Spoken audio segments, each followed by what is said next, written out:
Hello दोस्तों, स्वागत है आपका मेरे YouTube चैनल पर। तो दोस्तों, आज हम गुरुवार व्रत कथा का श्रवण करेंगे। गुरुवार व्रत कथा एक प्रमुख कथा है जो विशेष रूप से गुरु बृहस्पति देव की पूजा और व्रत के महत्व को बताती है। यह व्रत प्रत्येक गुरुवार को किया जाता है और इसे ज्ञान, समृद्धि और सौभाग्य प्राप्ति के लिए किया जाता है। इस व्रत की कथा आज हम श्रवण करेंगे। तो गुरुवार व्रत कथा इस प्रकार से है। बोलिए बृहस्पति भगवान की जय। बहुत समय पहले की बात है। एक छोटे से गांव में रघुनाथ नामक एक ब्राह्मण रहता था।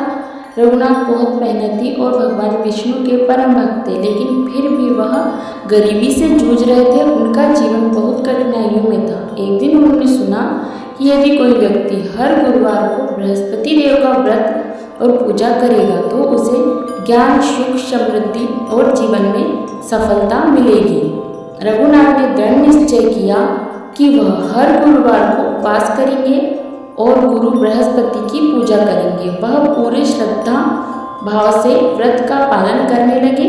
वे बृहस्पति देव को दूध, हल्दी और सिंदूर चढ़ाकर उनकी पूजा करते थे और उनके आशीर्वाद के लिए प्रार्थना करते थे। धीरे धीरे रघुनाथ की मेहनत और उनकी पूजा के कारण उनका जीवन बदलने लगा। एक दिन बृहस्पति देव स्वयं उनके सामने प्रकट हुए और रघुनाथ से कहा, तुम्हारी निष्ठा और भक्ति से मैं अत्यंत प्रसन्न हूँ। तुम्हें अब ज्ञान, समृद्धि और सुख मिलेगा। बृहस्पति देव के आशीर्वाद से रघुनाथ का जीवन बदल गया। वह पहले की तरह गरीब नहीं रहे, बल्कि वह धनी और प्रसिद्ध हो गए। उन्होंने अपनी बुद्धिमत्ता और सफलता से समाज में एक उच्च स्थान प्राप्त किया।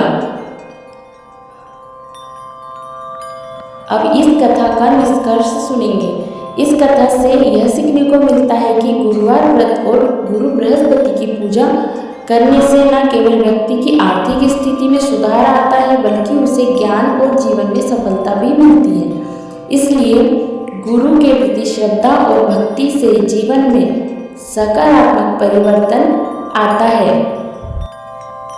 गुरुवार व्रत में व्रती को उपवासी रहकर बृहस्पति देव की पूजा करनी चाहिए, उनके मंत्रों का जाप करना चाहिए और व्रत के बाद प्रसाद के रूप में गुड़ और चने का दान करना चाहिए।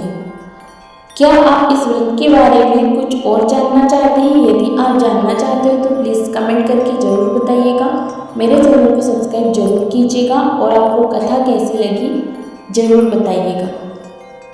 और यदि आपको ऐसी ही कथा सुननी है तो आप मेरे चैनल को सब्सक्राइब करके बेल आइकन पर जरूर प्रेस कीजिएगा, क्योंकि मैं ऐसी कथा लेकर आती रहती हूँ।